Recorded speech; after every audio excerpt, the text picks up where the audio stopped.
Procedimento. President Trump in South Africa is saying that strongman politics are gaining around the world. Now, his speech following President Trump's press conference with Russian President Vladimir Putin. Here now to discuss his claims, Peter Brookes, Heritage National Security Fellow, former Deputy Assistant Secretary of Defense. Also Scott Ulinger, former CIA Station Chief and former U.S. Navy Commander as well. Peter, I want to start with you, but before I do, we talked, there are these strong men around the world who are gaining in power. And there are four countries that I zeroed in on: Russia, China, Turkey, North Korea. Between them, 15 trillion in GDP. Between them, almost 13 million military power. Between them, three of these countries have nuclear capabilities. I just thought it was ironic that President Obama said it was suddenly, because these things didn't just happen overnight, but it is. They do pose a threat to the world, don't they? Yeah, I would add Iran to that too, Charles. Right. That certainly, and you're right. We had the Iranian nuclear deal under Obama. We had Russia's rise, the reset that went from reset to regret under Obama.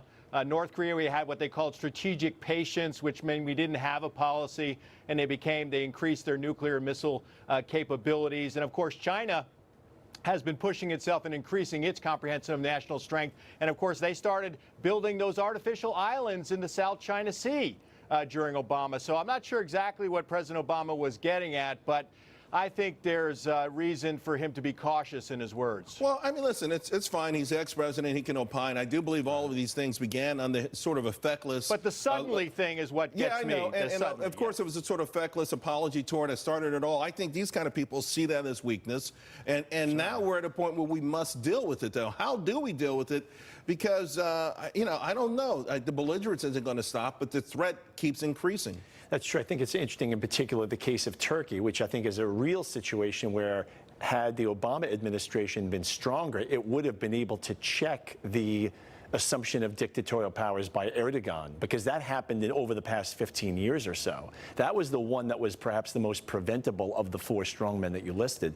But it does underline the problem that these people are going to be difficult to deal with. I think it shows Trump's activism, his desire for an active foreign policy. He's not willing to leave things alone. He feels he's a fixer. He feels he wants to repair things. Right. So we've already seen progress with Xi, who's now president for life by the Chinese Central Committee there.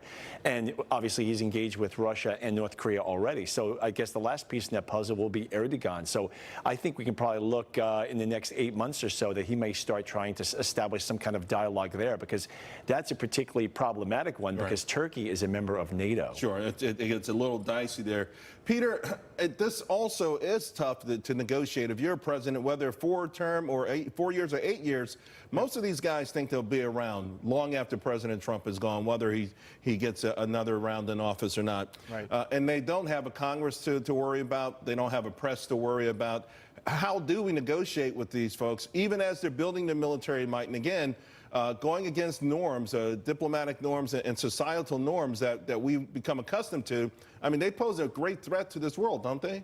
Yeah, well, look, I think you have to do it from a position of strength, and that includes political, economic, and military strength. You're in your best position there to try to advance diplomacy, because diplomacy is always strengthened when you have the credible threat of military force or power. Not that we have to use it, but that's critically important. And the president is doing that in terms of recapitalizing our military. You look at the economy, you're the expert on that, not I, but that's improving. And the president is involved in a very bold diplomatic efforts around the world, with many of those to try to protect and advance American interests. And I think he's making progress, quite frankly. All right, gentlemen, thank you both.